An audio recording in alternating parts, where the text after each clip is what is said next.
Hey now, we are getting over, and I am the Silver King, Adam Silverstein, here to lead you through these hard times. With the WWE Survivor Series WarGames 2022 Instant Analysis Edition of your favorite professional wrestling podcast. That's right, Getting Over is back once again, and we are convening just minutes after WWE Survivor Series WarGames went off the air to break down everything that happened on the final WWE main roster premium live event of 2022. Vintage Chris Vanini is along for the ride, and he will be on the mic momentarily after I remind you that this show is all about Defy. So please, folks, especially on Thanksgiving weekend, stop being marks for yourselves and go back to being a mark for me. Go back to being marks for the Silver King Adam Silverstein, Vintage Chris Vanini, and Getting Over Wrestling podcast. Head on over to Apple Podcasts and Spotify. Drop us a 5-star rating on Apple. Take a little time. Leave a written 5-star review as well. And if you do, we will read it live right here on the podcast. Also, do not forget to follow us on Twitter at Getting Overcast. We tweet live during every major event. We post pre- and post-show polls so your voice can be heard on this podcast. We do live shows on Twitter Spaces, and we tweet news, videos, GIFs, and everything in between. So please do not forget to follow us on Twitter at Getting Overcast. Now, it is late on Saturday night, and we are trying to get this WWE Survivor Series WarGames instant analysis done as expeditiously as possible. So I wanted to cut the intro short, but on these instant analysis episodes, we do something a little bit different. The Silver King Vintage, we crack open a cold one. That way we can relax a little bit and enjoy while we tape the show in the late night hours. So allow me to go ahead and start that off. And tonight, Chris and I are both deviating from what we normally do. The Silver King, as you know, is a craft beer man. Unfortunately, stomach's been acting up a little bit, so I am drinking a hard seltzer instead. Cigar City Seltzer, Cigar City Brewery in Tampa, Florida. Arguably the best brewery in the Sunshine State. This is a key lime flavor, which happens to be my favorite flavor of anything that's fruity. Key lime is delicious. So that's what I'm drinking. Chris is not drinking much of anything except for good old H2O. Is that correct? Yeah, I've got a water and a Coke with me as well. It's Saturday. Is it a Tony Khan Coke or a Coca-Cola? Just regular Coca-Cola here. It's Coca-Cola. Saturday. It's College Football Saturday. You and I have been working all day into the night. 16 hours so far. Perhaps still needing to do some more work after this podcast, which is why not in a spot to be drinking. Plus, I got to get up early tomorrow because this is the absolute worst possible weekend for a pro wrestling show. Please do not do this again. Triple H, if you're listening. This is a bit of a reprieve for us in the, I was going to say in the middle of a workday, at the end of an extremely long workday as part of an extremely long work weekend. But we get the opportunity to dive in here and discuss a little WWE for you. So look, let's not waste any time. Let's get right to the instant analysis of WWE Survivor Series WarGames. We're going to go over everything that went down on the card, notable things that happened on the go-home show, SmackDown, this past Friday night. And at the very end of the show, we will remind you what our pre-show expectation grades were, and we will give final grades for Survivor Series WarGames. Chris, before we get into the first matches, I just want to, as a little bit of an overview of the entire show, we frequently do this when we do the instant analysis. I really like the atmosphere in terms of the way everything was set up, the look, the production, the WarGames cages, the way the ring looked. That whole thing was nails. But I gotta say, to my utter shock and surprise, this Boston crowd left a lot to be desired. It popped for Becky Lynch, the United States Championship match, and the men's WarGames, primarily the final minutes of that match. Otherwise, it was relatively awful for most of the women's WarGames. AJ Styles and Finn Balor barely got excited for, and Ronda Rousey Shotzi, I don't think anyone could get excited for, so I don't necessarily blame them for that. But what was ultimately so disappointing about this is WWE legitimately sold out the TD Garden. 15,000 fans. Every regular ticket was sold. They had to open more. The suites were sold out. It was the largest gate ever for WWE in Boston and the highest grossing Survivor Series of all time. And yet so many fans just sat on their hands and were quiet throughout the entire show. And I know it wasn't because the show was bad, because Survivor Series was not bad at all. So I was just shocked by it. Maybe it was the holiday weekend, a lot of casual fans. But at the end, they were so hot for the finish. I was just shocked at the way the crowd reacted to the show. And I don't necessarily know that I can make sense of it. I honestly didn't notice the crowd one way or the other. Admittedly, I was watching kind of three things at the same time as it was going on. But you know, to sell out to sell the arena like they did and everything like that probably means they're not going to change and will do it again on Thanksgiving Saturday again next year, just because of that success. In terms of the look and everything, it's naturally awkward when you have matches take place in one ring and there's just an empty ring sitting over there. The cameras try to do as good a job as they can to not show that, but that's just kind of always an awkward, natural part of the setup when you're doing war games. At least, you know, when 2 of your 5 matches are war games matches, it's not as big of a deal. But no, it was a good look. Good to see the good crowd and everything. As for the crowd noise, I didn't really have a reaction one way or another. It's also very, very difficult to schedule a show from like a match planning standpoint when you're beginning and ending with war games. And then in between, you have to figure out, how do I, put this match here so it doesn't get trashed? Which one will survive? Which one won't? Very, very difficult job for WWE and Triple H to match plan this show. In many ways, they succeeded. There was one notable mistake that we will get to. So, Chris, with that, let's officially get into the WWE Survivor Series WarGames instant analysis.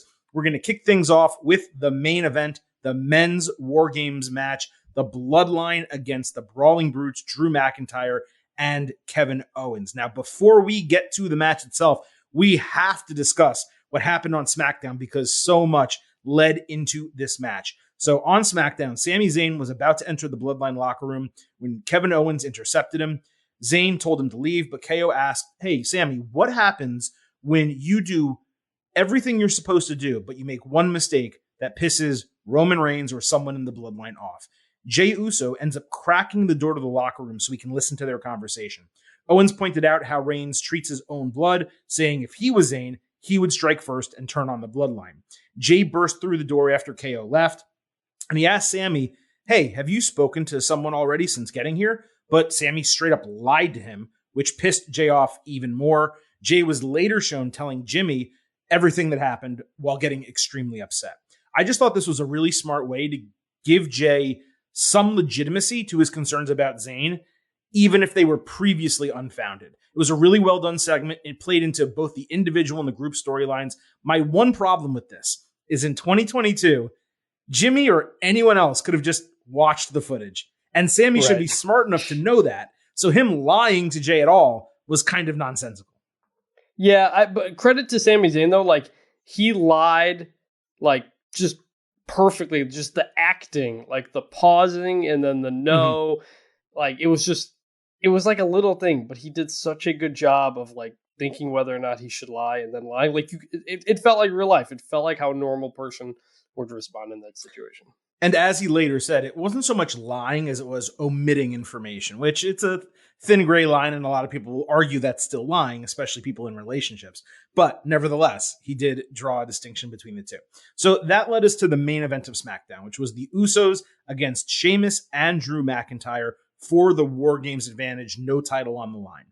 Drew caught Jimmy running with a Glasgow kiss. Sheamus hit 10 beats on Jey. McIntyre hit Jimmy with a Claymore and ate a super kick, as neither were legal. Sami took a shot on a distraction. Solo Sikoa distracted with Zayn throwing Sheamus off the ropes, but Sheamus kicked out of an Uso splash. The teams brawled. McIntyre hit a huge tope con hero. Owens then stopped Zayn from using a championship title. Sami stole it back and then got ejected from ringside. That gave KO an opening to actually run into the ring and cheat. He had a stunner on Jey behind the referee's back. Jey then ate a bro kick as the faces won the advantage for WarGames. Jey stared daggers into Sami as SmackDown went off the air. So this just doubled up on the storyline, right? It created a scenario where Sami cost the Bloodline the advantage. WarGames is usually best, these WarGames matches, when the heels have the advantage and the faces have to come from underneath as underdogs. But in this situation, the babyfaces winning the advantage allowed Roman Reigns to enter last and wreck shit. At least that's what I assumed was going to happen when I wrote this note. So this was expected, the faces winning. My one concern is why Zayn would even consider falling back into trusting Owens, especially given all the times that KO has turned on him. And it's clear, if you're Sami, who's very smart, that KO's in the process of costing him the bloodline relationship that he's built up for so long. Now, we had time to see that all play out, but this match was a lot of fun. The result made sense, especially in the confines of the storyline. Yeah, and I'm fine with the bloodline not having the advantage there because they have all the belts. Like, they are the big bad thing. You needed to put some sort of doubt in your mind that the bloodline might lose, and by taking away the advantage, theoretically, you do that. So it made perfect sense here. Like, normally the heels get the advantage, but when the heels are all powerful, that's when you go the other way. So moving over to Survivor Series WarGames, there were 2 backstage segments in this storyline that preceded the match itself. Reigns was backstage. He let Jay have his ear. Jay reminded Roman that he had previously said Sami could not be trusted, and he blamed Sami directly for them losing the advantage, saying the only reason he didn't beat his ass on SmackDown is that Reigns didn't give the order. Roman looked really pissed off, saying he would look Sami in the eye and know everything as soon as he did that. When Reigns confronted Sami later, he called him into the Bloodline locker room. Sami immediately admitted speaking to Owens. He said he lied to Jay because there was a lot on Jay's plate with the advantage matchup coming, and Jay already didn't trust Sami, so why should he put further doubt in his mind? Then Sami clarified that KO spoke to him and left. He didn't reciprocate the conversation. Reigns seemed to understand everything, but he said the bloodline is family, and he needed to know 100% that Sami is loyal. Sami pledged himself again to the bloodline and Reigns, and then he nearly cried, recognizing how rare it is for him to be accepted by Reigns, by this family, and he promised he would never let him or the bloodline down.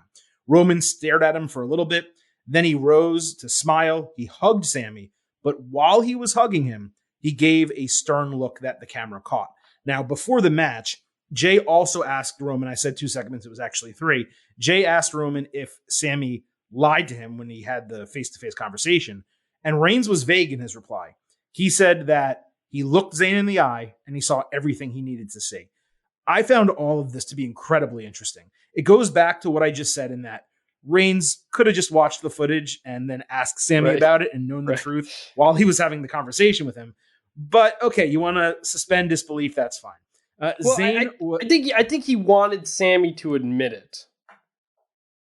Sure, but I mean, at the same time, he knew he should answer. have known. He needed to make Sami say it. He should have said to Paul Heyman at some point, like, "Hey, we saw that, Paul. Thanks for sending me the footage. Let's see if Sami admits it." Right? Like just sure. It's very clear that it's 2022 and you're able to get that footage. It's not that difficult. But again, Zayn was certainly believable in his conversation with Reigns. The audience knows what his intentions are, that they're pure.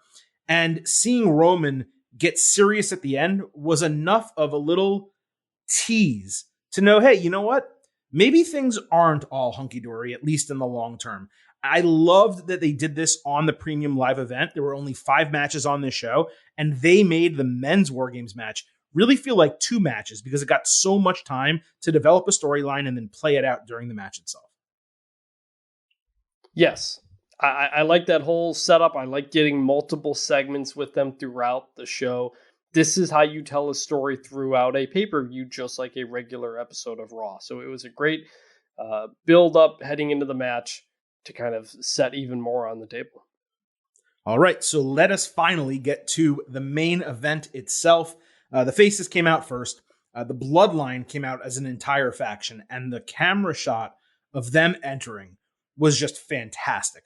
Solo immediately turned. He stared the faces down outside their cage as Roman gave Jay the nod and a long hug, basically telling him, you're going to go first.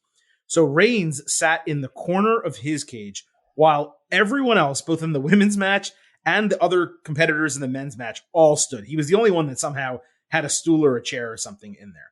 Guy looked like an absolute boss.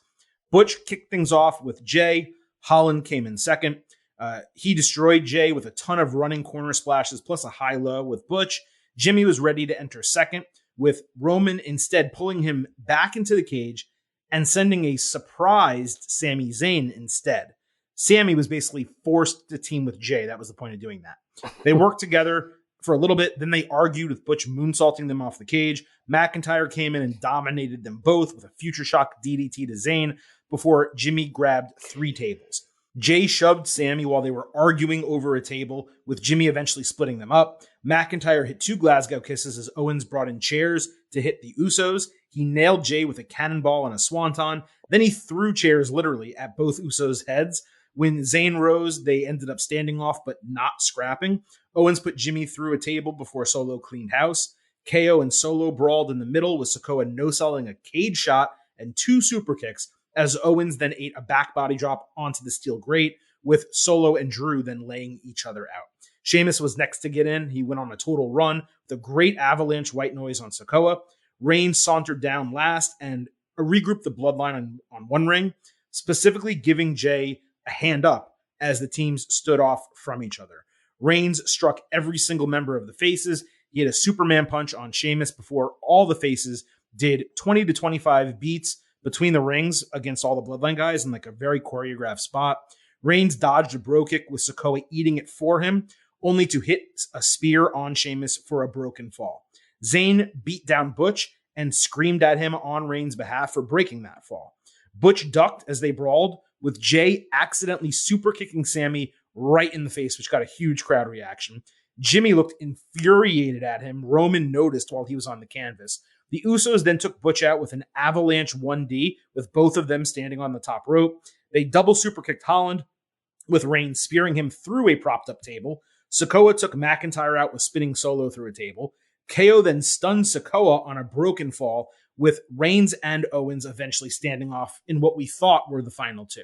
They smacked the shit out of each other to start. Owens countered a spear. Reigns countered a stunner and hit a Superman punch. Owens countered a spear and hit a pop-up powerbomb and a stunner. And it looked like he might get the 1-2-3 when Sami Zayn flew in out of nowhere and grabbed the referee's arm to stop the count in a false finish. Fans chanted Sami Uso very loud. Owens asked Zayn, "Is this your family? Is this what you're really doing?" While he was grabbing Reigns' lifeless head, just holding it, almost like it was detached from his body. Then KO caught a super kick from Jimmy. Sami had to make a split-second decision, low-blowed KO, pushed him into the corner, kneeled in front of Reigns. Roman finally woke up and nodded at him.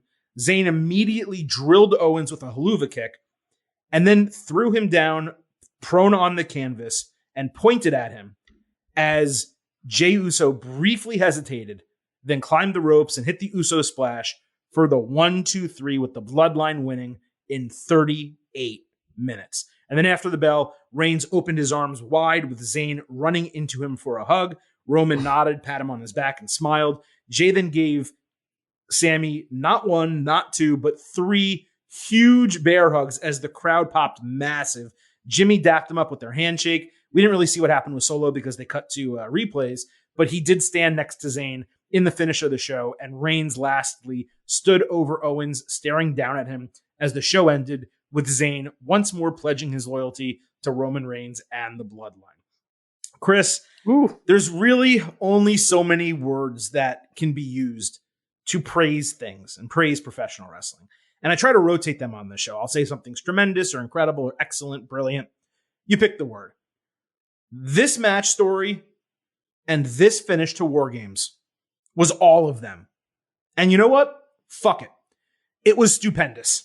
Okay? This was stupendous. They set up the pins on SmackDown. They knocked down 8 of them throughout the show and then hit a 7-10 split in the finish. It was brilliant storytelling. Jay's distrust in Sami grew further. We got the red herring with Reigns. Jay not trusting Sami in the match. Sami saving Jay. He pulled him out away from the cage as he was about to take a shot at one point.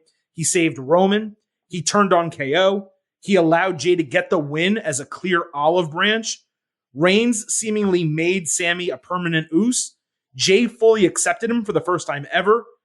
And they are really actually weaving not one, but 2 storylines together, because there's a 2-year-old Bloodline story and a decade-long Owens-Zayn story. How the hell does anything get better than this? Well, beyond that, the match was laid out perfectly. They created the Sammy J odd couple, Jimmy as the peacemaker, Sikoa as the difference maker, Owens as the snag in the wheel, and Reigns as the final boss. You also had Reigns, who remained completely knocked out with his eyes closed after the stunner, basically selling that had it not been for Zayn, Reigns would have taken his first pin in however many years. And then you had the Zayn Haluva kick hug spot with Owens, a direct callback to them in NXT. Look, could the wrestling have been better? Sure, yeah, they could have done better work in the ring. There were fewer big spots than the women's match, both hardcore spots and otherwise.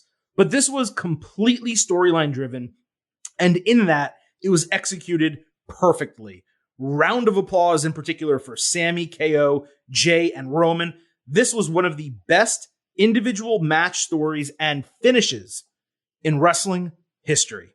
I'm going 4.75 stars and an A+.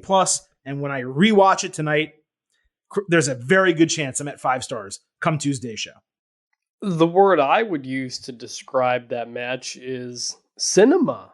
Like that's Cinematic, movie type storytelling, everything that they did there. That's what wrestling is about. Not about crazy moves or whatever. Like those feelings you have when someone is faced with a decision and you hope they'll make the right decision and they don't. And they go to the dark side or do whatever that is. And it was tremendous. And it was exactly what I predicted. I thought that Sami Zayn would fully join the bloodline in making this decision here. And that's what he did. And you kind of laid it all out. Not only were the stories of Kevin Owens and Sami Zayn with bloodline, but there's a story of Kevin Owens and Roman Reigns and even McIntyre and Reigns for a minute there. There's so much going on here. This is why we were so excited about this match coming in. And you knew it was going to deliver, and it absolutely did. This was just such good shit. This is such good shit. Exactly. Just every single week, every month with this storyline, it just takes another step. This is just, you're right, one of the best stories told in pro wrestling history over 2 years. I mean, we think about Roman Reigns coming back. We think about the Jey Uso feud he did, bringing the Usos in. There's just always another step forward. It never feels stale. And in the post-match press conference that they did, which we'll get into more later probably, Paul Heyman basically said, he's like, Sami Zayn brought something to this story that nobody else could. He was the everyman, basically. He's not part of the royal family, so to speak. He's the person who gives everybody in the audience hope that one day they can kind of be at that level. And it was kind of kayfabe, kind of real at the same time. And this is exactly what it is. It's why Sami Zayn is so good at what he does. He makes everything work, and he's taken everything about this to another level. Yeah, what Paul Heyman said was that, first of all, he put it over Sammy huge. Like, just praised him endlessly. He said that Zayn's character is basically like the audience member who gets a chance to participate in the show, but does so good that he becomes a permanent cast member. And you could tell how touched Sami Zayn was, not necessarily from that comment, but all of the praise that Paul gave him. But before we get to the press conference or anything else, I want to talk about this storyline as a whole, because we've said this before, but now more than ever, I am positive that this will go down as one of the top storylines in the history of professional wrestling. And I don't say that to exaggerate in any way. It's undoubtedly, for me, the single best storyline of this modern generation of wrestling, which for me is kind of post-Ruthless Aggression era. And you know what? Maybe even including it to some degree. And this is coming from someone who went head over heels for Kofi Mania, who loved the Daniel Bryan B-plus player storyline, the rise of the man Becky Lynch. There's been numerous things that WWE has done incredibly well over the last few years. But this, it is just at another level, and it's doing it week to week. And what's crazy about it, Chris, is there are still so many different twists and turns that this can take. And we think we know where it's going, but you know what? We don't. And who knows how long this is going to go. For example, What if Reigns sees the way Zayn turned on Owens and says, well, this guy's untrustworthy. If he's going to turn on his best friend of decades, how can I trust him? What if Jay becomes Sammy's biggest proponent and advocate all of a sudden, only to have Jimmy or Solo begin doubting him? I am more into this bloodline storyline than ever before. And you know what, Chris? If you told me today that Reigns would hold this championship for another year, I might not be that mad about it. I'm not saying I want that to happen. I'm not trying to put that out there in the universe. But holy shit, if it's going to be this good, you're going to find me hard-pressed to get angry if that's a decision they make. This moment with Sami Zayn and the Bloodline, it felt like the middle of a storyline, not the beginning of the end of one. And when WWE gets it right, it gets it right. Right now in professional wrestling, there is no 1B to this 1A. It is one of one from a storytelling perspective. The work that Sami Zayn, Jey Uso, and Roman Reigns are doing in particular is completely unmatched. And I am so happy that I'm along for the ride. And you know what? I'm really happy that we have this podcast and we get to discuss this on a week-by-week, month-by-month basis. This is really the complete opposite of LOL Cena wins or LOL Roman wins, like some people thought for a bit. This is, Roman wins every single time, but there's always a story behind it and a story that's advanced. That's what makes it good wrestling. It can be this is why it doesn't feel like it's been more than a 2-year championship run. It still feels fresh when Roman comes out and that music hits, because there's something different to it every couple of months. That's why this works. It hasn't been like he's the top guy of the company and he's been the champ forever. But it's not boring. And that's the sign of making it work. And you're right. If Roman was the champ for another year, I think they could make something work, and I'd be cool with it. It's why people are still cheering for Roman after all this. You'd think they'd be sick of him by now.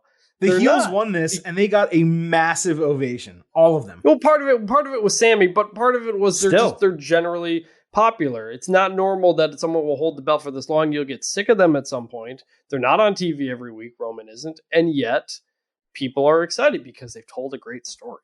That's what this is all about.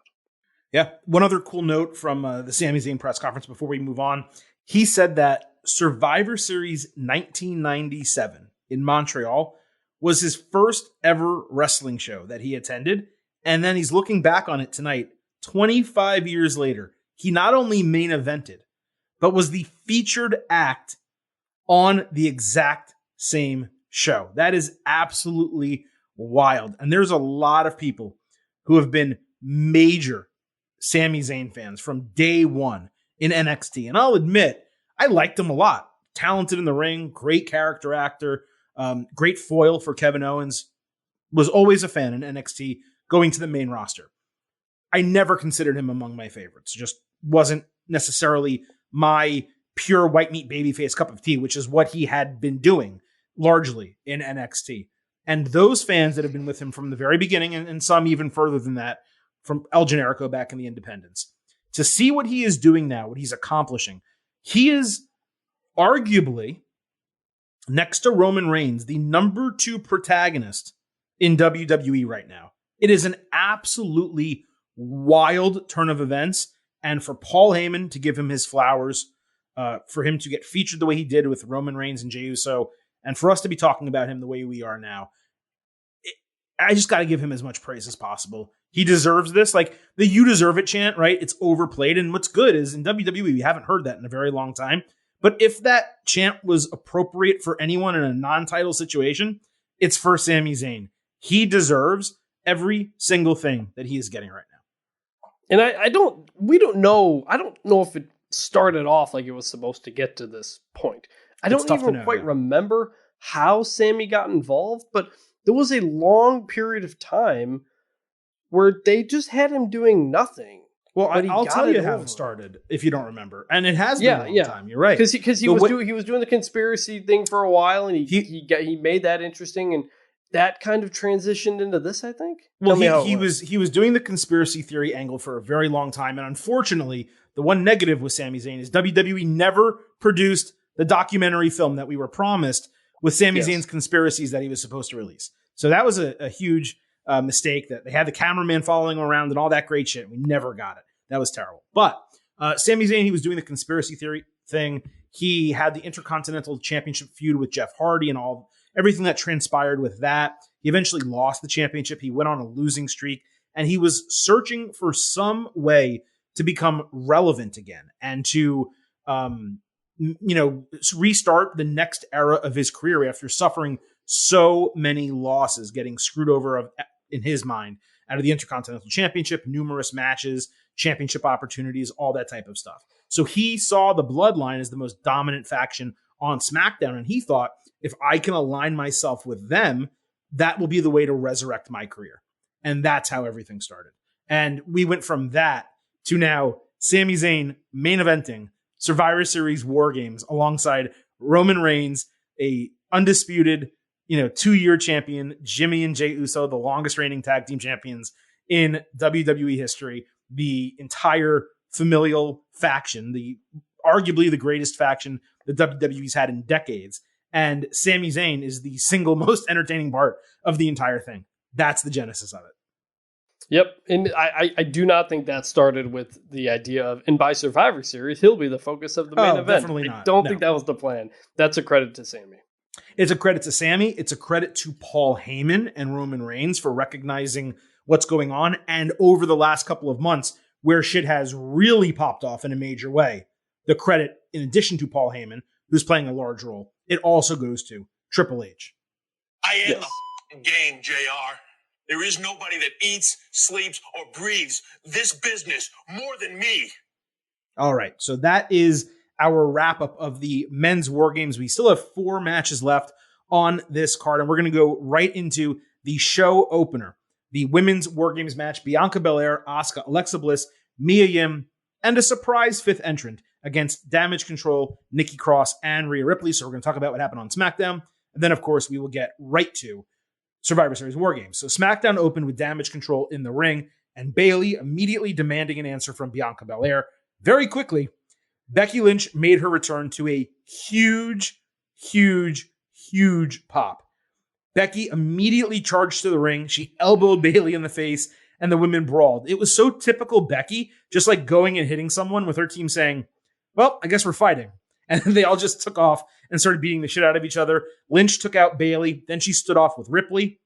Later, backstage, Lynch said she's been wanting revenge on Damage Control over all 4 months that she was out. Of course, the blame is that they took her out with a shoulder injury, and now she's back for revenge.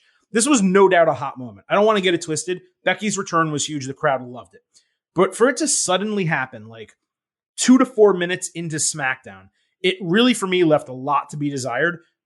I'll say it again. I said it on our Tuesday Ultimate Preview. She should have returned either on Raw or at WarGames. Simple as that. But she looked awesome, and her promo was really good. Yep, that was great. I didn't see it live. I went back and watched it, but it was really solid. And on the return, to the point of the return date, again, in the press conference, somebody asked Becky, were you supposed to come back earlier or whatever? But then said, or did Bianca give you a call and ask you to come?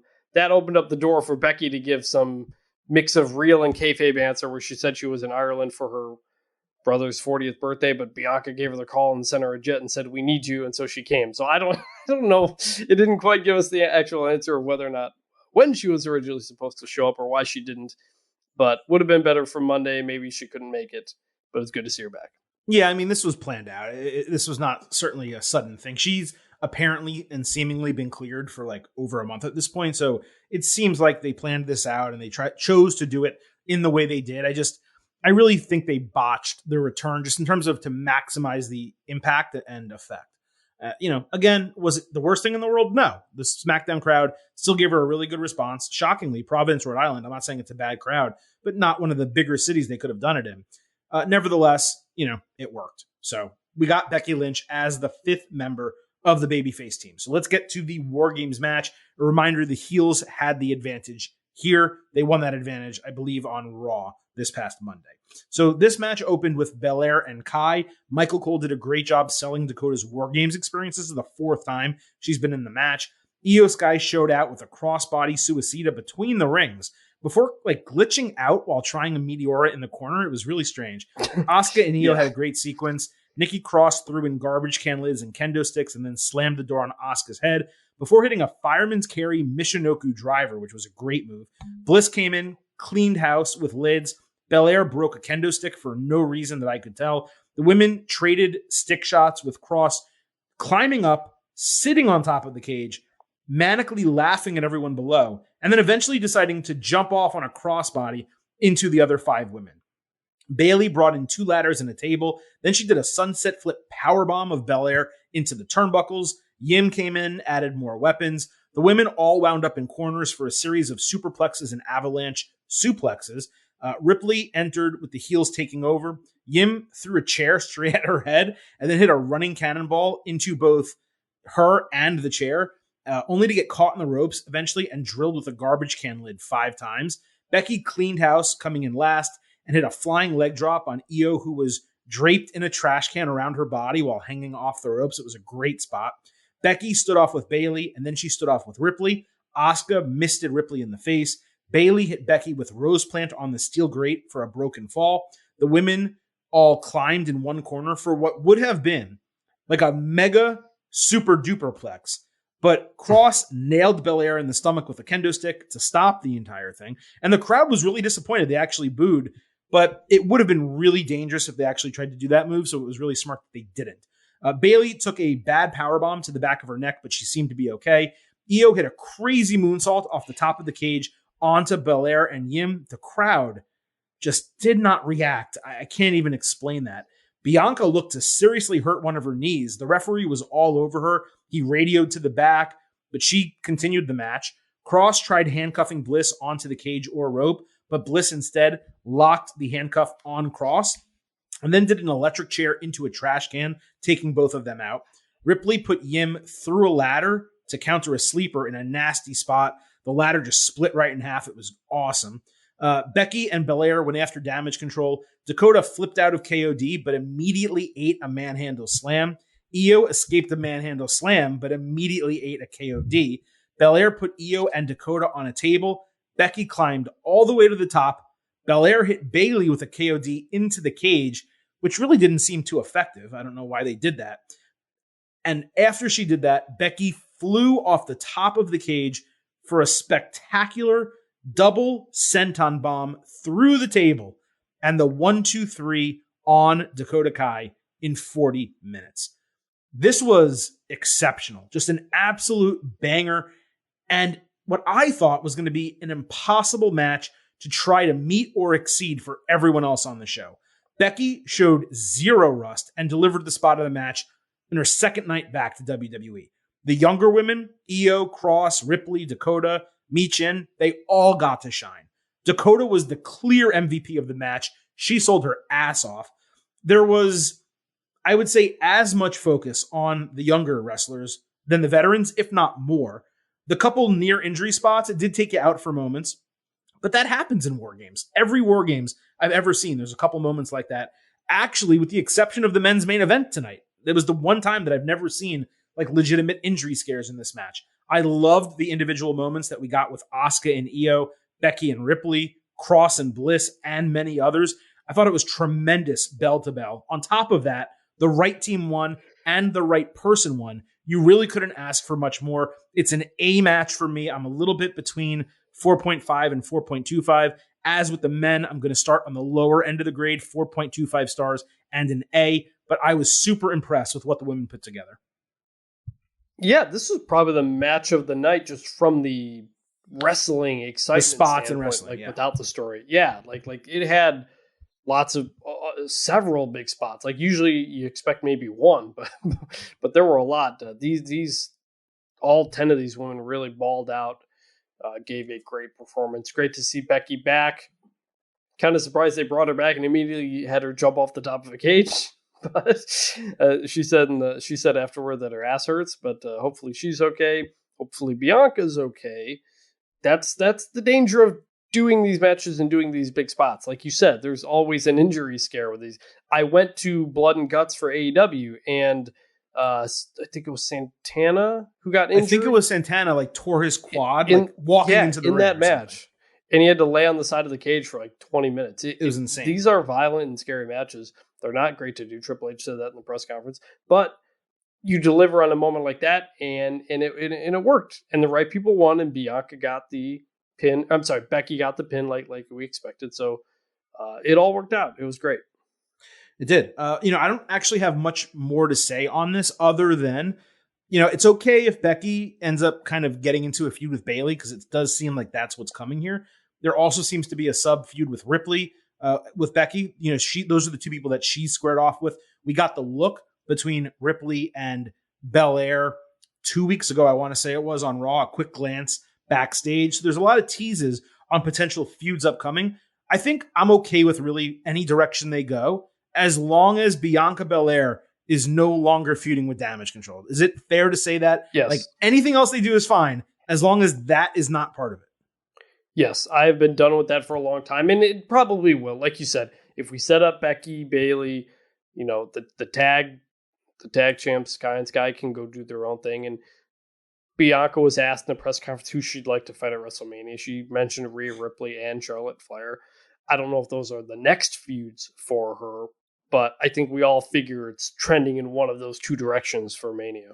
Oh man, if they go with Charlotte Flair at Mania instead of Rhea Ripley, I will be so furious. I won't be. We haven't had that match, have we?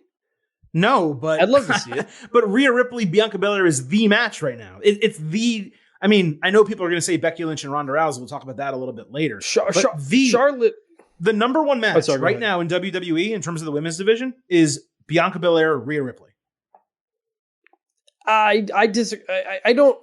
You're not wrong, but I think for WrestleMania, Charlotte is easily the bigger star, and I think they'd more likely go a Bianca Charlotte. Yes, she is. Here's the thing about Charlotte Flair. Charlotte's the bigger name. It's the Flair name. Everyone respects it. Everyone knows it. Saying that Charlotte Flair, Ric Flair's daughter, is wrestling on WrestleMania is a really big deal. But Charlotte Flair is not some star. She's not a crossover talent. She's not draw. I wouldn't say that she's a draw necessarily, where people are paying specifically to see her. You know who they're paying to see specifically? Bianca Belair, Becky Lynch, and some of them now, Rhea Ripley. Also Sasha Banks, of course, previously. You disagree? Okay. I mean, Rhea's doing great stuff. She's doing great. I'm loving this. People are Rhea not paying to see her right now. Extremely large growing fan base. Charlotte's like a 12-time champion. It's not just her name. Like she's one of the most. She's the most accomplished women's wrestler in history, almost at this point. So that's just what it is. What does that matter? We're not talking about it. We're talking about drawing power. Yeah, Bianca versus Charlotte would draw a lot more than Bianca Ripley. Rhea has had big WrestleMania moments that she has not capitalized. Okay, first of all, that was under a different. First of all, that was under a different regime. She was not built up properly for those. You cannot compare Rhea Ripley 3 years ago to Rhea Ripley now. It's a completely different person. No, I'm just saying she hasn't gotten to that point yet. That's what I'm saying. That's where she is now. She's on the way to Rhea Ripley right now, in terms of the WWE women's division across both shows, okay? The women who draw the greatest reactions from the crowd, babyface, heel, it doesn't matter, right now in WWE are Becky Lynch, Bianca Belair, and Rhea Ripley.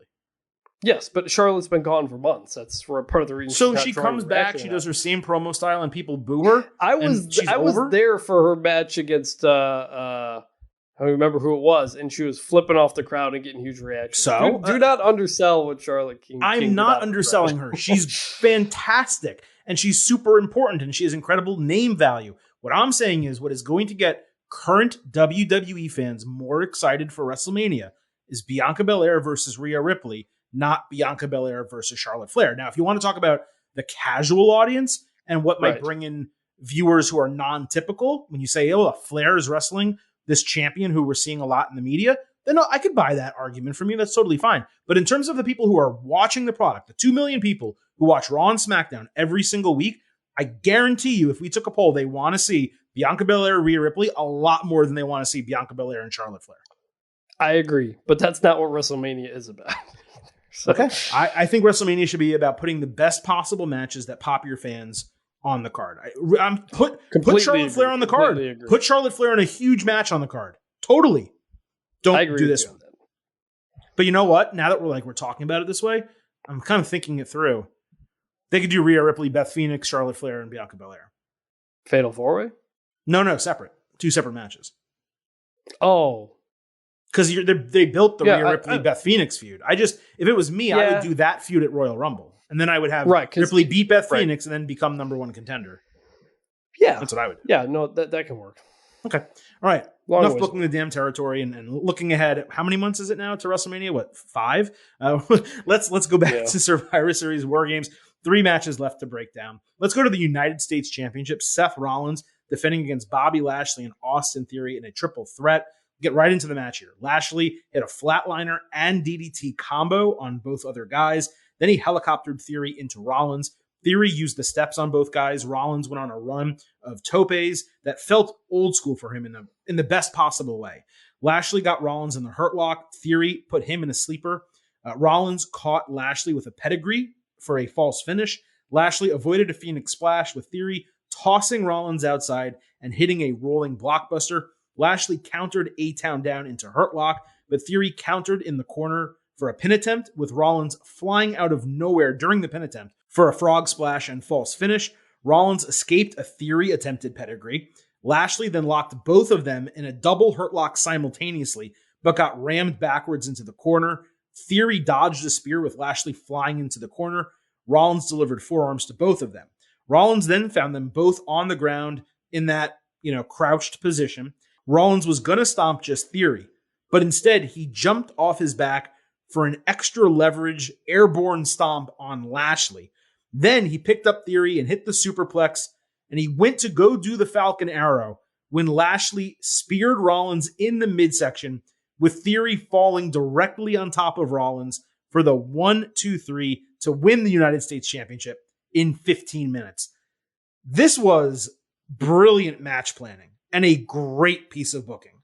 The match really picked up over the latter 2/3. It did start pretty slow, but the finishing sequence from the Theory pedigree attempt onward was exceptional, paying off Theory's failed cash-in, with him getting a clean triple threat win over Rollins and Lashley, accomplished way more than the cash-in would have if it had succeeded, because this allowed Theory to change and develop his character in the interim between the 2 different matches. If this went 5 more minutes, it would have owned even harder than it already did, but it was great picking up a down crowd for the main event. This preceded the main event. It was in the second to last spot. I went 4.25 stars and an A. Some will probably grade this a little bit higher, but just because the finish was exceptional doesn't mean the rest of the match was. One other note I will make here, Seth Rollins is quickly becoming the king of triple threat matches when it comes to laying them out, putting really good stuff down, and just making things work with all 3 guys simultaneously. And this was just another example of it. It wasn't necessarily the best triple threat of the year. There was an incredible one in NXT that certainly cannot be forgotten, but this was among the best triple threat matches of 2022. Yeah, this was a banger. This was awesome. I thought it'd be pretty good, but it's hard to do a good triple threat match. It's so often one guy versus one guy while the other guy is outside on the ring. And that's how it started off. But it made it there was just a lot of energy to it. And because it was not a super long match, I think that kind of added to it. This was fun. And the finish was awesome. The finish, when I saw the finish happen and when I saw the the spear happen and Theory land on top of him, I was like, oh man, that's it. That's the finish. They did it. And then they count the 1, 2, 3. That's a great way for Theory to get the win. Mm-hmm. Without looking like a chump necessarily, more kind of he lucked into a win, but also he kind of fought his way to get into that position anyway. Like this wasn't 2 guys just beating the crap out of him and then he gets a lucky pin. He was he was as much a threat to win in this match as the other guys were in this whole match. And it continues to be a great step forward for him. I don't know if you have the full quote or something like that, but Triple H made a comment about this in the press conference. And yeah, I'll just let you get to that. Sure. Well, I want to preface the comment by saying this. Just because we like the change, or I'm going to speak for myself and you can agree or disagree. Just because I like the change in Theory character, just because I like that he won the championship in this spot as opposed to the prior spot where Lashley cost it for him in the surprise cash-in, it doesn't mean I like that initial booking, the way it was handled and the thought process that went behind it. So again, we can praise, future individual decisions and booking ideas and all that type of stuff, but it doesn't change the fact that there were numerous things wrong with that initial cash-in attempt. So before I read Triple H's quote, do you still agree with that? Agree. That's okay. We said that at the time. We did. And I stand by it. We also said, yes, we said there were other ways to do it without making him look like a dummy. Correct. But we also said at the time that this doesn't mean he's getting buried. We made it very clear that was not the case. Correct. And that proved to be true. Yes, and that proved to be true. And Triple H was certainly feeling himself in the post-show press conference. As he was remarking about Theory, he wanted to make sure he mentioned him as someone who did a great job on the show. He said, unfortunately for him, his career was dead 2 weeks ago. He's going to walk on water next, I think. It'll be good. So really a great shot to all the people saying Theory was buried and, this and this were wrong with the entire thing. And again, I stand by the fact that they could have still done all of this stuff, changed his character, had him win the championship here, and they just could have booked what happened on that show better. I did find it interesting, though, Chris. There's a little bit of parallel storytelling where Lashley cost Theory the United States Championship in that moment, and he actually won it for him in this moment here. So I thought that was pretty cool. Yes. Also, Triple H said he resurrected his career, is comparing it to Jesus there. And we've loved everything about the Theory character ever since that cash-in that we didn't like for the reasons we explained. So it feels like now this is a story that will continue. Bobby Lashley got the spear, Theory got the win, and so that'll continue. I am surprised, but I didn't hate the finish. I liked it. It was creative. It fits the Theory character. Seth Rollins doesn't need to carry around the U.S. title, so he can go off and do something else if he needs to.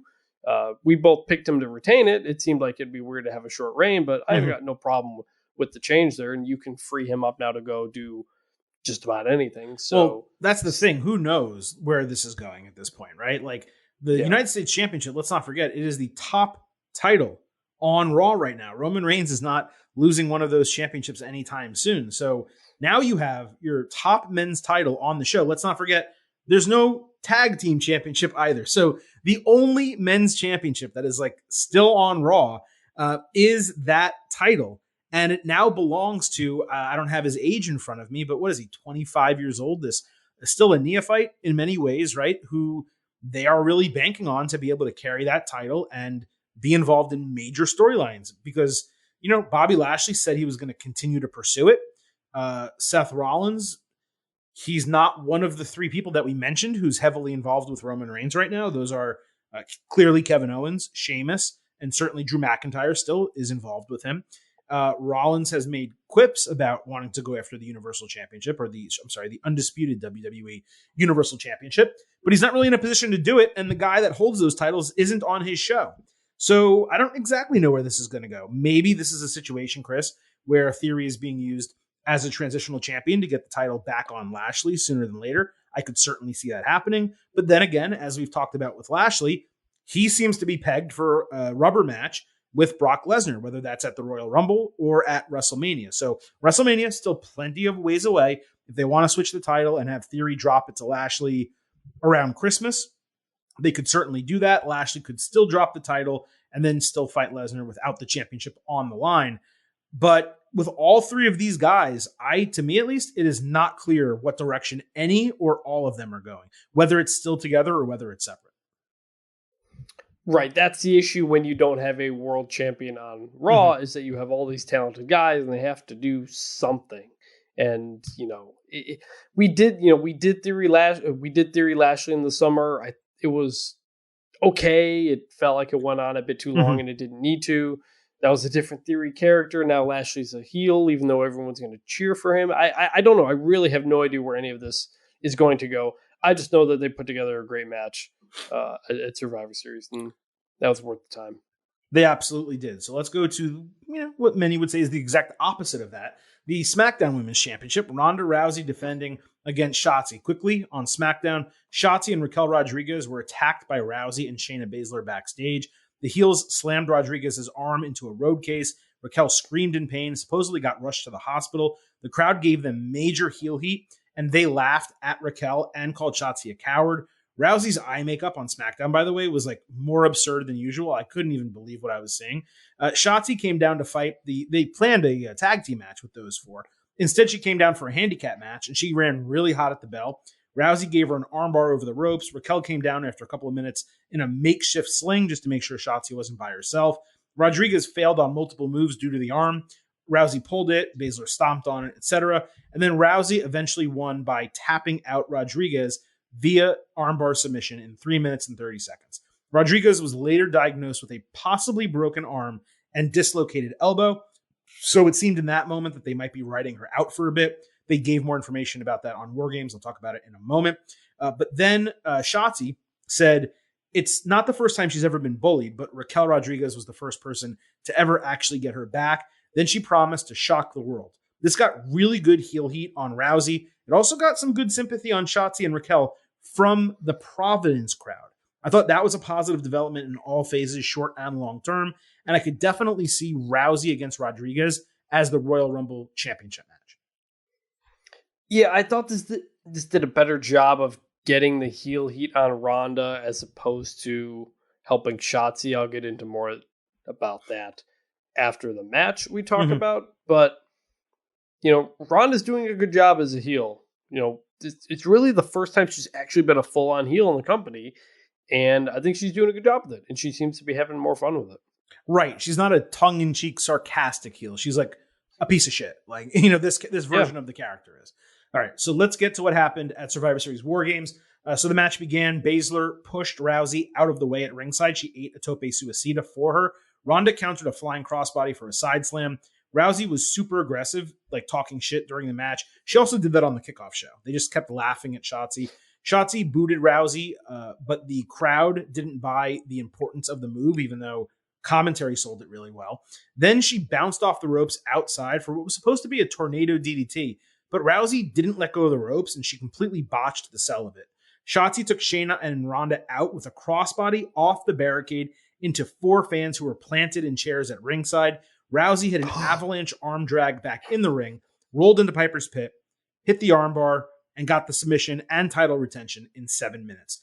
So there was nothing wrong with this per se in terms of like the booking decision of Rousey beating Shotzi the way she beat her.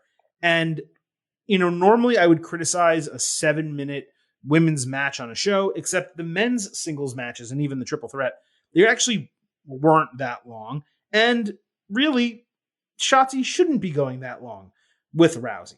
But the crowd did not give a shit about anything that happened in this match, even the pretty cool spot off the barricade, which was the highlight of the entire thing. And that's understandable because there was hardly any storyline for this match, and Shotzi was never built as a strong challenger. The pacing was okay. There was a lot of action in a short period of time, but Ronda screwed up the biggest spot. There were other spots that completely failed, and Shotzi never even had a sniff at a potential upset. And that was probably the worst part of the entire thing. I don't know what happened with Rousey, but she went from really damn good in the ring in 2018, 2019 to mediocre to terrible in this second run that she's doing. It really doesn't make any sense. And here you have Shotzi, who's getting bullied. She's getting beaten up.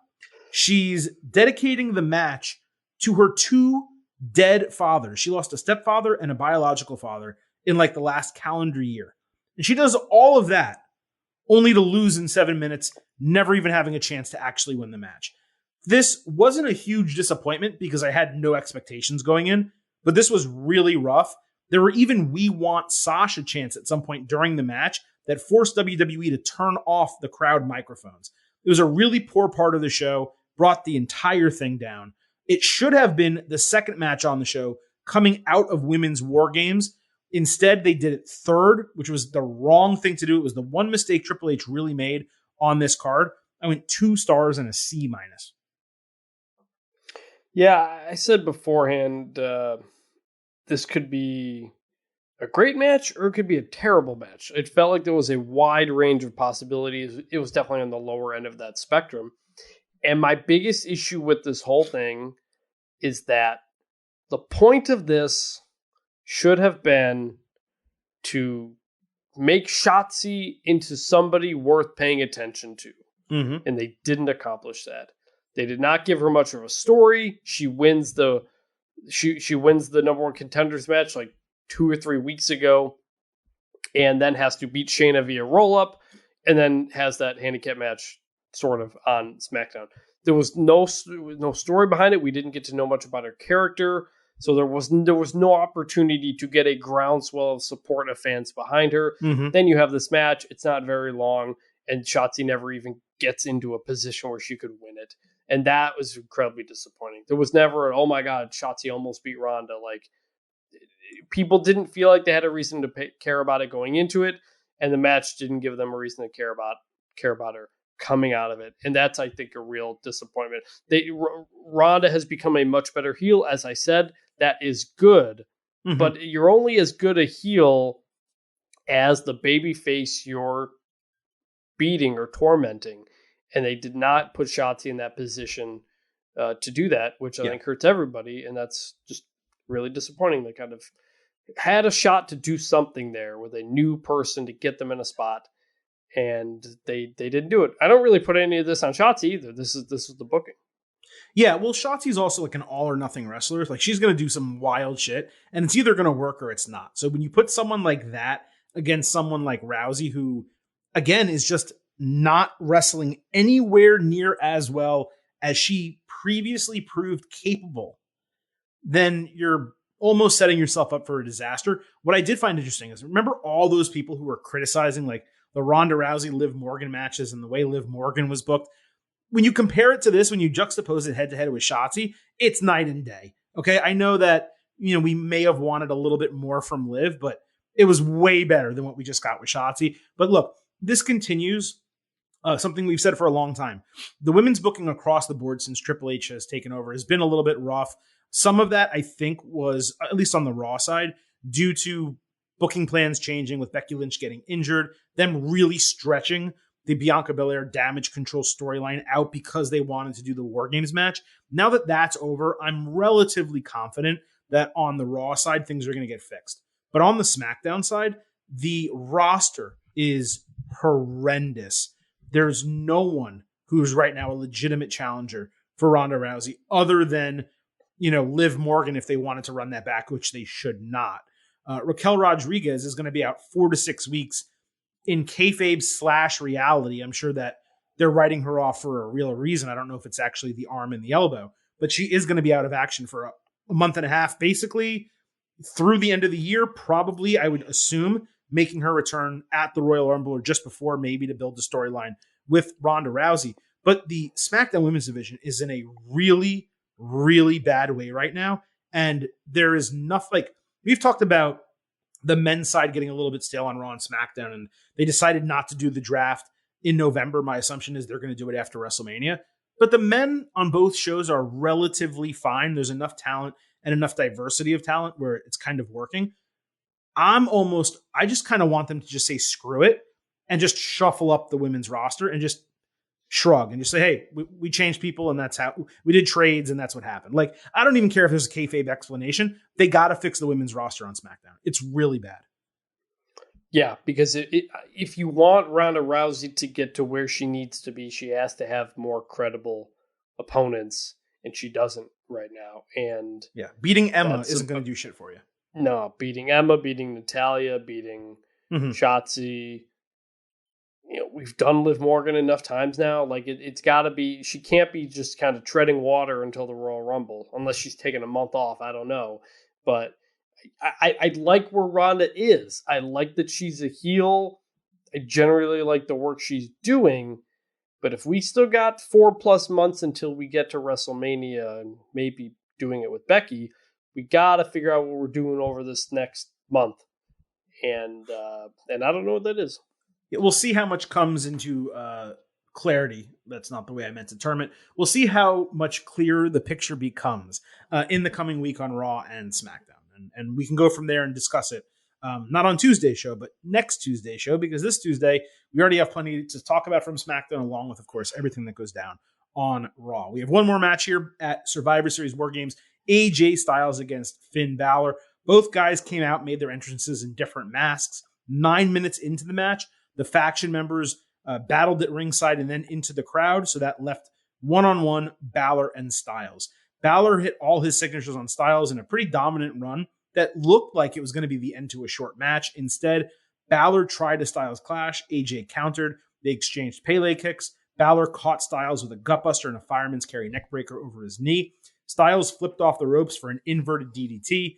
Balor dodged a 450 and caught Styles with a shotgun dropkick. Styles avoided the coup de grace with Balor selling an injured leg while locking him in the calf crusher. Styles did. Balor nearly tapped as Styles put extra torque on the move, but eventually the submission broke with Balor slamming AJ's head into the mat multiple times. Styles then went on a run and nailed a phenomenal forearm, jumping from the second ring into the main one for the clean victory in 19 minutes. Styles and Balor then jawed at each other after the bell, and so they're still clearly feuding there. This started slow with the teams like at ringside, but it really picked up once it actually went to one-on-one.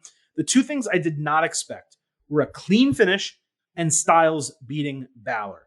The clean finish on its own was refreshing, but I don't understand why you would have Styles win here when Balor has been the one getting like consistently elevated, and Styles has not won a major match on a premium live event in like 3 years. Like, what was the upside of him winning? What really was the purpose of that? On top of all that, to get a clean finish in a match that never really hit a third gear left me wanting a lot more. I don't need finisher kick out spam, but a couple false finishes in there would have been really nice. You know what I mean? And there were a bunch of like New Japan callbacks to their old feud, but the WWE audience isn't going to pop for those. So this was very technically proficient. I just felt it suffered massively being placed after the women's WarGames match. What it should have been was women's WarGames, Rousey and Shotzi allow the crowd to do the bathroom break, bring things down. It was clearly going to be the worst match on the card. Then you bring them back up with this, the United States Championship and men's WarGames to end the show. Again, the only mistake Triple H made in terms of like the setup and really the booking of the entire show was the order of these two matches. It was a mistake, but this was very good. I wish the crowd was more lively for it. I went 4 stars and an A-. Yeah, it was fine. I didn't think it was great. It felt like these two, they can do so much. Like the expectations for these guys is so high that's why I kind of had my expectations coming in low to try to redo that. Like you said, AJ hasn't had a big win in forever. He's kind of just been hanging around for a few years now. He can be elevated to that top spot whenever he wants to. And yeah, I was very surprised at a clean win for him. I mean, I guess this means the end of whatever this feud is the next step is the Judgment Day winning a 3-on-3, 4-on-4, or whatever. Hopefully. But yeah. AJ didn't need a win here. Like, there's no reason to give Finn Balor this loss, I don't think. Like, that really surprised me. I don't know. Like, squeaky clean with a finisher and not a lot of build-up. Styles just went on a run and hit it, and, like, that ended the match. Like, yeah, like, is AJ moving on to a Seth feud? He's not going for the US title. He didn't need this. He's AJ Styles. And I know Finn Balor's Finn Balor, but Finn Balor is a guy who has had to kind of build his image for a while here, and taking a loss like this for nothing to really be gained for right. AJ was surprising. All right. So Chris, that is our WWE Survivor Series WarGames instant analysis, which means it is time to move to our grades for the entire show. Let's first set the stage with what our pre-show expectation grades were. You came in at a B+, I believe, for your pre-show expectation grade. I was a little bit more optimistic, if memory serves. I really did forget what I gave it, but I think I gave it an A-. as a pre-show expectation grade. You did. Our listeners, thank you for clarifying that. Our listeners in our pre-show poll, which I did post a little bit late, things were hectic today. 48.8% of the listeners came in at an A, 45.3% a B, 5.8% a C, and 0% a D or F. So I have this calculation I do now to figure out what exactly the listener grade is, and it came out to a 3.927 out of 5, which is just barely under an A minus. It is a flat, or not flat, but it is a very high B plus. So you guys were more aligned with Chris than you were with myself on the pre-show expectation grades. With that, I am stalling slightly so I can pull up the final results of our post-show grades. Chris, let's go with you first. What is your final grade for WWE Survivor Series WarGames? I'll let you go. I'll say my own grade, and then I will read what our listeners, the Getting Overheads, had to say. I'm right where I was in the pre-show, I think. High B plus, like 89 out of 100 type territory. It was fun, not too long, and you got a great moment at the end of the men's match. You got a great spot fest kind of in the women's match. But the rest of it was kind of whatever. The Shotzi Ronda match, the AJ Finn match, take it or leave it. The triple threat was nice. It was fine. It was good. It was fun to get a title change there. But to me, 5-match card, no, world title or tag team implications. I think this ends up kind of hitting where almost as good as it could have been to me, which was A minus B plus territory. There was no way a show like this could get to an A. And I think ultimately ended up being right there for me around that high B plus. Well, I think you're wrong that there's no way the show could have gotten to an A. I think with a better crowd, number one, with a very good women's championship match instead of the one that we got, which I gave 2 stars and a C minus. I mean, I'm just going by my grade for the individual match. If you change those 2 items, then again, I don't know that your grades, you didn't give match grades or ratings or anything like that. So I don't know that they would have been the same as mine, but there were 5 matches on this card, Chris, and I had 4 matches that were between an A plus and an A minus, and then 1 that was a 2-star C minus. So if you're just going based on that, yeah, in my opinion, this easily could have been an A show. Not even a question about it. And I got to say, you stuck with your B plus, which was your pre-show expectation grade. And I am very much sticking with my A minus, which was my pre-show expectation grade. I think both WarGames matches completely delivered in completely different ways, as you pointed out earlier in the show. The men's was storyline driven to the best possible degree, yet there was still a number of really big spots in that match. The women's match, it did have plenty of storyline there, don't get me wrong. The storylines were a little bit more individual in nature, with competitors in the match kind of squaring off multiple times, as we discussed.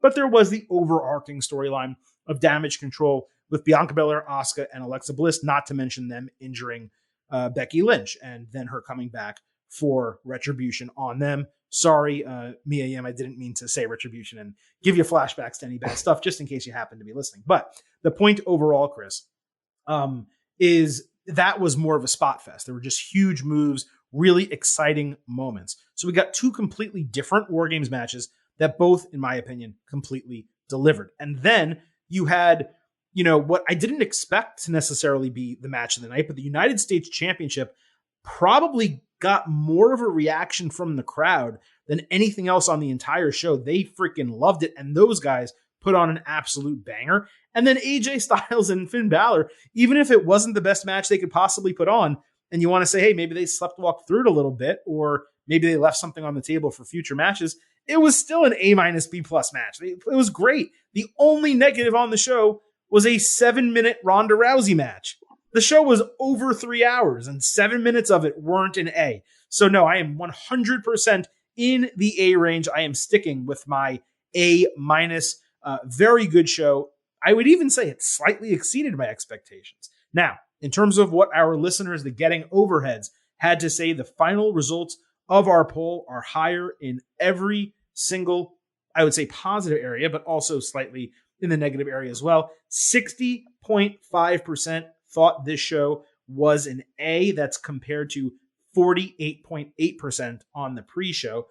30.7% said it was a B. That was the shift from 45.3% on the pre-show. 6.5% C. That was about equal. And we had 2.3% of people saying D or F, which we know is absolute bullshit. So doing the calculations there, that rounds out to a 4.062, which is an A minus. So it just crossed the threshold, Chris, between your grade and my grade. So you got it right on the pre-show. I got it right, at least compared to what the listeners thought on the post-show. Either way, A minus, B plus, another WWE Premium Live event to close out 2022 that completely delivered.